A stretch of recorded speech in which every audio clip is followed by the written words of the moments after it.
আজকের রেসিপিটা ফলো করলে আপনারাও এইরকম একদম স্পঞ্জি সফট একটা কেক রেডি করতে পারেন। হ্যালো এভরিওয়ান, আসসালামু আলাইকুম। আজকে আপনাদের সাথে শেয়ার করব 3টা ডিম দিয়ে অর্থাৎ 1.5 পাউন্ড কেক বেস কিভাবে রেডি করবেন। খুবই সহজভাবে রেসিপিটা দেখানোর চেষ্টা করেছি। ভালো লাগলে শেয়ার করতে একদমই ভুলবেন না। আর ভিডিওতে দেখতেই পাচ্ছেন আমার কেকটা কতটা সফট আর স্পঞ্জি হয়েছে। তো দেরি না করে চলুন রেসিপিটা শুরু করি।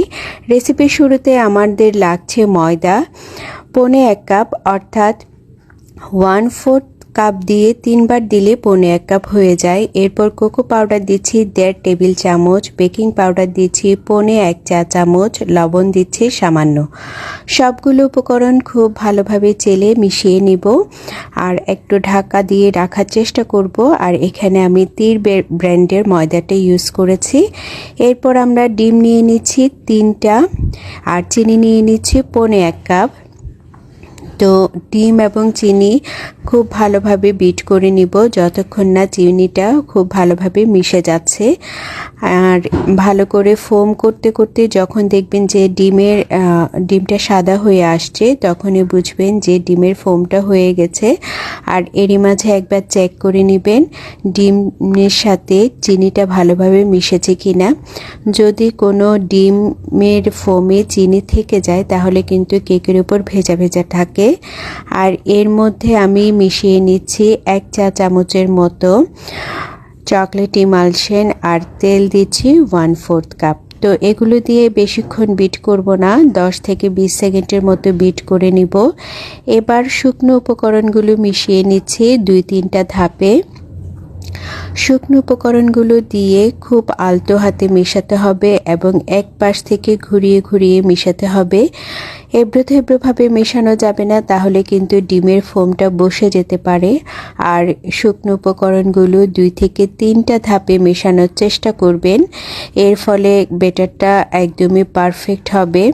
আমরা যদি এবড়োথেবড়োভাবে মিশিয়ে ফেলি তাহলে কিন্তু খুব সহজে ডিমের ফোমটা বসে যাবে এবং একটা পারফেক্ট ডিমের ম্যারাং বা ডিমের ফোম আমরা পাবো না, তখন কেকটাও ফুলতে চাইবে না, বসে যাবে। তো এই তো দেখছেন কথা বলতে বলতে আমি ডিমের ফোমটা একদম রেডি করে নিয়েছি। এর সাথে শুকনো উপকরণগুলো খুব ভালোভাবে মিশে গিয়েছে।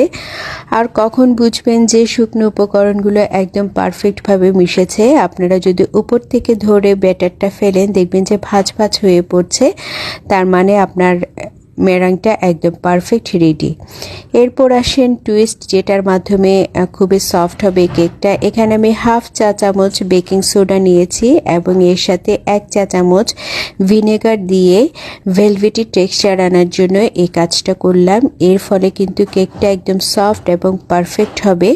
এবার আমি মোল্ড নিয়েছি 8 ইঞ্চি মোল্ডে একটু উপর থেকে ঢেলে দিচ্ছি।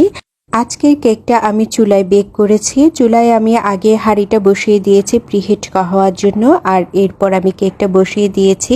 40 মিনিটে একদম কেকটা পারফেক্ট হয়েছিল। আমি টুথপিক দিয়ে চেক করে নিয়েছি, একদমই পারফেক্ট হয়েছে। আর 8 ইঞ্চি মোল্ডটা মাশাআল্লাহ ভরে গিয়েছে। আজকের প্রত্যেকটা স্টেপ ফলো করলে আপনারা খুব সহজে স্পঞ্জ কেক তৈরি করতে পারবেন। এটা 1.5 পাউন্ড ওজনের কেক বেস ছিল। তো ভিডিওটি ভালো লাগলে লাইক, কমেন্ট, শেয়ার করতে ভুলবেন না। ভালো থাকবেন, আল্লাহ হাফেজ।